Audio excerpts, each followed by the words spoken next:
Okay, this is the fretboard off of an old guitar that belongs to one of my wife's friends from work. And it's really not worth fixing, but the thing was going in the dumpster and I need some practice, so I figured what the heck, I'll try and fix it. This joint right here had come apart and the guitar was basically folded in half when I got it. As I took this apart, the fretboard came off, and so I thought, well, I just will fix that too. There wasn't much glue on there. So that's what we're going to try to do today. I'm going to try to do a couple of techniques that I've learned from other channels.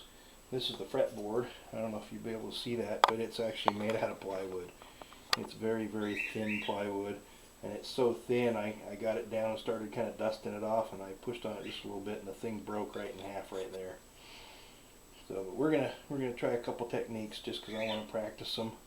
So I'm going to pull a couple frets out of it, and then I'm going to drill a little pinhole through it so that I can line it up on there when I glue it back on so it doesn't move around. I guess it's quite common when you glue them back on to have them slip and slide. So you pull a fret or two out, drill some pinholes through there, drop some nails in them, glue it on, and then strap it down so that it doesn't move around. I don't have the fancy fret pulling pliers that you can buy from StuMac, so I'm just going to try to use some good old-fashioned diagonal side cutters, or as we call them, dikes.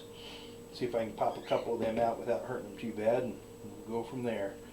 So we'll give that a try, and then we'll show you the result. So stand by. Well, that was quite unsuccessful. I can't get a hold of those frets with these dikes. They're too small and they're so tiny and they're so soft, I'm just chewing them up trying to get hold of them. I got a little burr on that one now I'm going to have to try and grind off. So it's kind of a redneck thing to do, but looking at the rest of the guitar, I'm going to go ahead and do it.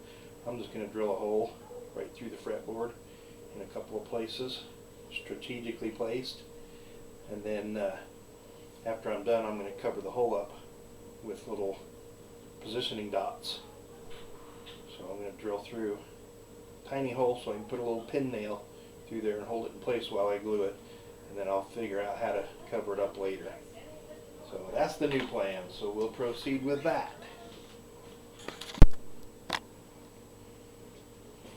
Alright, we got some rubber bands on there to hold that in place. And I marked the neck before the fingerboard came off, so I know where it needs to be. Got it lined up as close as I can physically get it with magnification.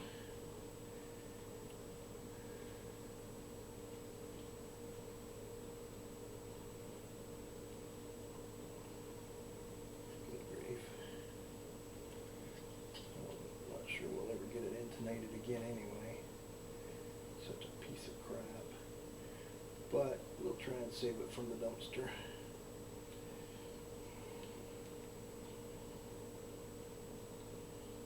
And we're going to drill a tiny little hole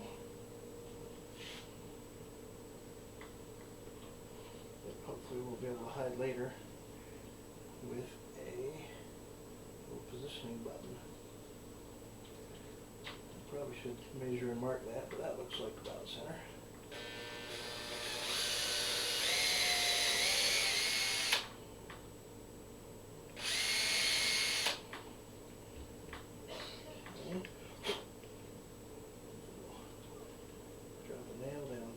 So that doesn't move. And we'll move up to the 12th fret, put a couple more holes in it after we make sure everything's lined up. Then we'll move on.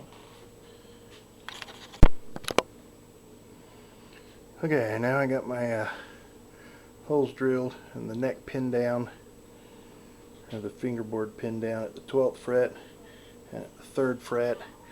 Now I can sand my marks off if I need to. I'm going to sand them both on that flat board and try and make sure that they're both perfectly flat.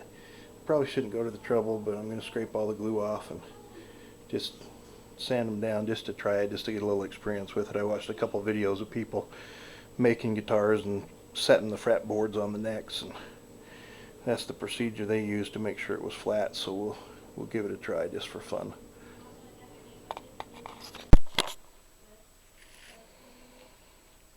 Okay, got my razor blade and I'm scraping all the old glue off of the bottom of the fretboard, and I'm going to do that to the neck also. Just going to drag the razor blade across it that way. If I come back this way and try to shave it off, I'm getting a little bit of wood shavings. So we're just going to, if we come this way, we're getting wood shavings. So I'm just going to scrape the worst of it off this way, and we're going to put some markings on it, and then we're going to run it across the sanding board. See if we can make sure they're both flat. Okay, I got as much glue off as I could.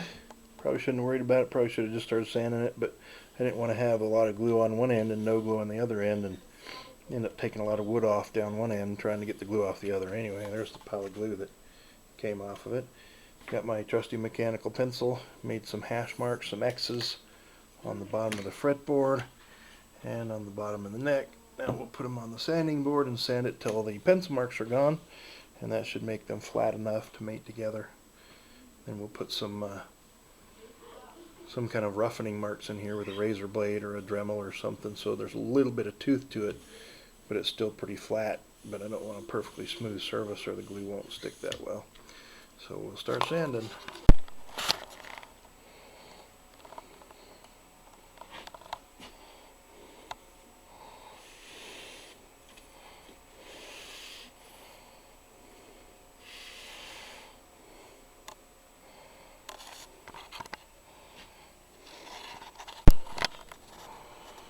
Okay, here we are. I got all the pencil marks sanded off. Everything's perfectly flat. Fretboard's perfectly flat. The neck's perfectly flat. I put some scratch marks in it with an X-Acto knife with a dull blade to give it a little bit of tooth, to give it something to glue to. Some thoughtless person decided they needed to eat on my workbench here, so I had to clean up for dinner. Got my rubber bands all around the neck. That's how I'm going to clamp it on, is with a bunch of rubber bands. I'll slide them down after we get it all set up. It's time to get out the glue and see if we can get her glued back on there. Well, there it is. After a long day. It took me like 3 hours to sand off all the pencil marks and get that all flat. I can't believe how warped it was and uneven. But it's all glued up. It's clamped together with a bunch of rubber bands. We wiped off about as much squeeze out as we can get. And we've done all for it that we can today. We'll revisit it another day, see if we can't get it back together and make it play. Alright, as you can probably tell from my voice, I've caught a cold. My throat hurts pretty bad, but I'll try to get through this. It's the next day. It's been 24 hours. Cut all rubber bands off of there.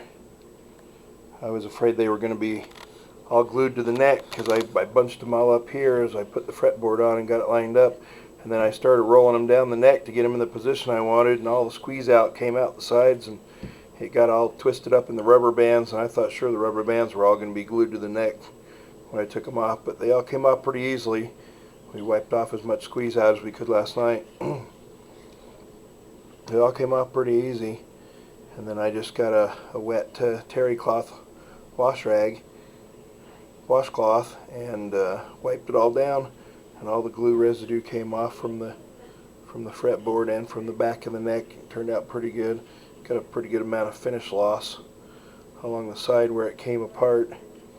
Try and touch that up later probably. But anyway, got that part done as well as I want it. There's the other half of it. Cheapo guitar. I don't know if you can read that. Ebigonline.com. I would not recommend this guitar to anybody. It's a piece of crap, but I wanted some practice, so I'm going to fix it. So, a little sticker, fake rosette deals all coming off and lifting up right here. So I've got some super ultra thin model cement. I'm going to roll the edges of it up and paint underneath it, and then try to roll it back down and then paint down across the top of it. Try to get that to stick on there a little bit better. Then I'll start trying to fit the neck and see what kind of a neck angle I've got. But I just wanted to show that and how that turned out. I was pretty satisfied with the way those rubber bands held. It was just a bag of cheap rubber bands, and I just doubled and tripled them and rolled them up on the top up here by the headstock, and then just rolled them down to where I wanted them. I had, I think, what, 5 sets of them, something like that.